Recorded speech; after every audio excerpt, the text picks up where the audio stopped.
Un arrêt de la MOC, c'est un arrêt du transport de la chaleur aux hautes latitudes. Et donc, on s'attend à ce que ce soit des conditions sur les continents qui sont tout autour, qui soient finalement telles que ce qu'on voit avec le changement climatique, mais en pire. Notamment, par exemple, des canicules en été qui sont encore plus fortes. Pourquoi ? Parce que l'océan est chaud, il ne peut pas refroidir, il est encore plus chaud, il est toujours plus chaud en surface, donc il ne peut pas jouer ce rôle de thermostat. Donc on s'attend à des canicules plus chaudes en été. Et par contre, on s'attend à des événements en hiver plus radicaux aussi, plus extrêmes. Donc des températures en hiver plus froides, plus de précipitations de neige par exemple en Scandinavie. Donc en fait, c'est des extrêmes qui sont plus marqués. Et suite à ces conditions sur les continents, il y a bien évidemment tous les impacts sur les écosystèmes, sur la production de nourriture, etc.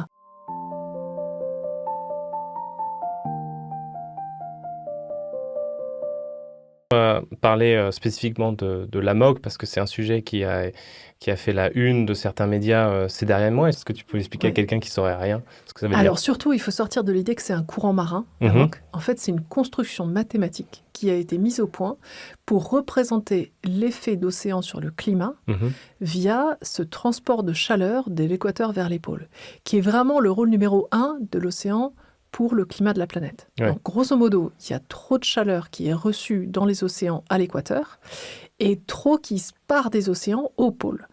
Donc, certes, les pôles sont plus froids que l'équateur est plus chaud, mais pour que cette situation reste équilibrée, c'est-à-dire qu'on ne soit pas tout le temps en train de se réchauffer ou tout le temps en train de se refroidir, il faut qu'il y ait l'excédent de chaleur reçu à l'équateur qui parte vers les pôles, où là, il peut être relâché vers l'extérieur, vers l'espace. Et ce sont les courants marins qui réalisent ceci, mais pas qu'un seul. Souvent, on associe AMOC et Gulf Stream. En fait, le Gulf Stream n'est qu'un des courants parmi tous ceux dans l'Atlantique Nord qui vont contribuer à transporter la chaleur de l'équateur vers le pôle. Se pencher maintenant sur les implications de cet arrêt ou de ce ralentissement, ou, le ralentissement puis de l'arrêt. Est-ce que vous pouvez nous lister les effets que ça aurait ? Alors ça, on va peut-être parler d'abord des effets à court terme qui sont attendus. D'accord. À savoir qu'à court terme, l'océan, il joue quand même ce rôle de couverture thermique ou de thermostat pour tous les continents qui sont autour. Et donc un arrêt de la MOC, c'est un arrêt du transport de la chaleur aux hautes latitudes. Et donc on s'attend à ce que ce soit des conditions sur les continents qui sont tout autour, qui soient finalement telles que ce qu'on voit avec le changement climatique, mais en pire.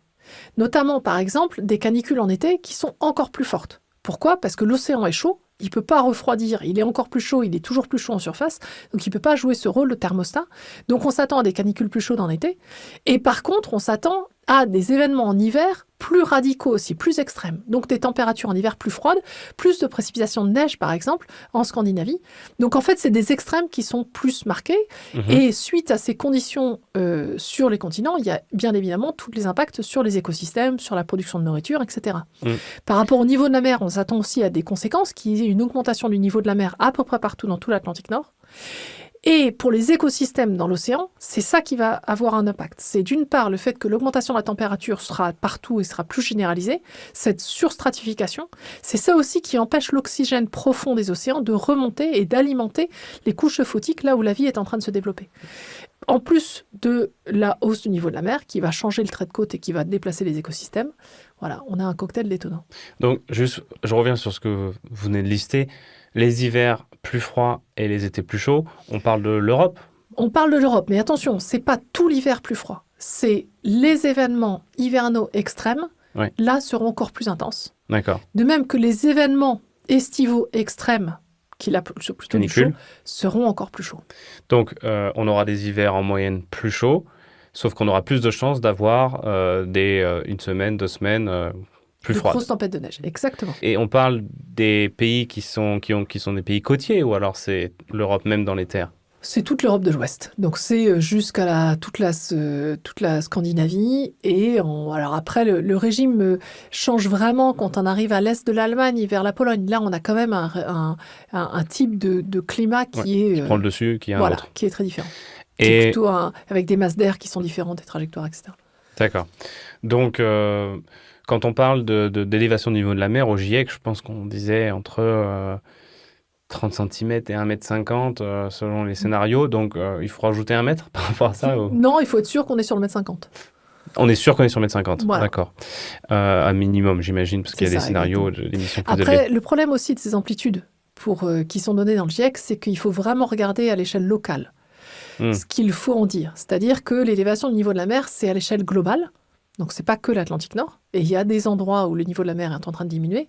Et après, quand on essaie de se poser la question de l'élévation, par exemple, au large du Mont-Saint-Michel, alors là, il y a des effets locaux qui se superposent, à la fois les courants régionaux, mais aussi les marées, les mouvements de terrain, les sédiments, etc. etc. Et ça, c'est intéressant, parce que vous dites qu'il y a des endroits où le niveau de la mer baisse et le niveau de la mer monte. C'est dû...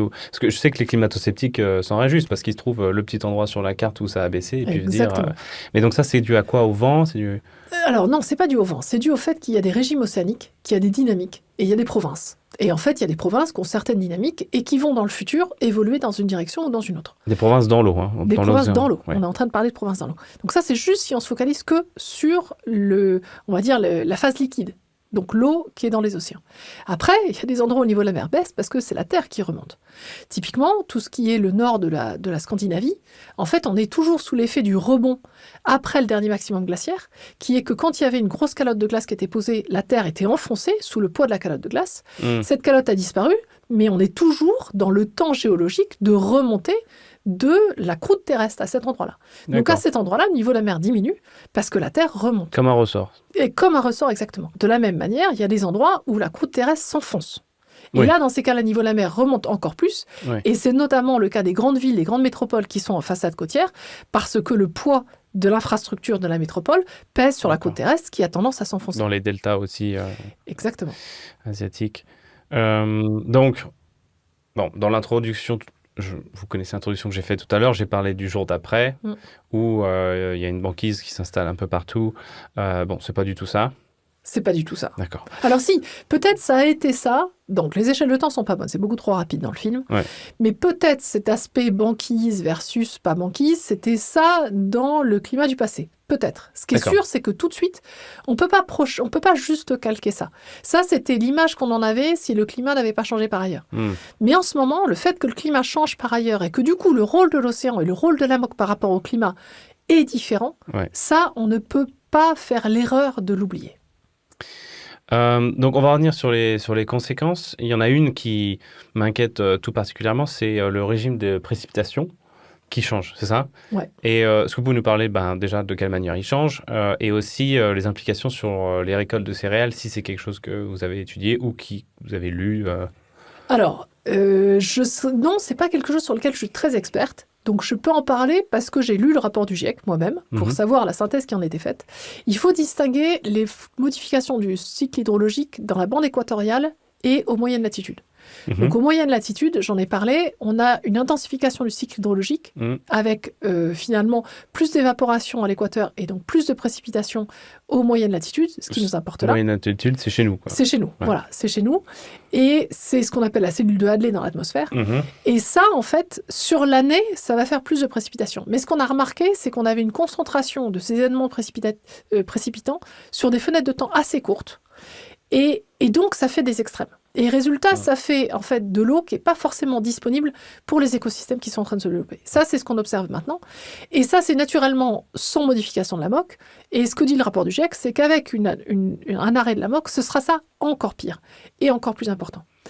L'évolution autour de la bande équatoriale, il est en fait de nature à peu près similaire, c'est-à-dire qu'avec un arrêt de la MOC, on va avoir encore plus de précipitations dans la bande où il y a les grosses précipitations sur l'équateur, et encore plus d'évaporation dans les zones qui sont désertiques, donc qui sont un tout petit peu à l'écart de l'équateur, qui seront encore plus désertiques. Mais sur ça, par exemple, je sais qu'il y a des grosses controverses autour de l'évolution du Sahel, par exemple, qui est une région qui est désertique, mais qui n'a pas toujours été désertique, qui a été vert par le passé.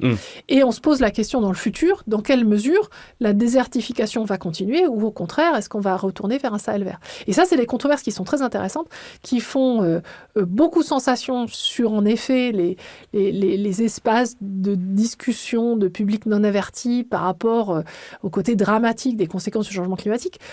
Non, je pense qu'il faut pas s'en réjouir de ça. Il faut juste se poser la question de quelle est l'incertitude qu'on a par rapport à certaines régions.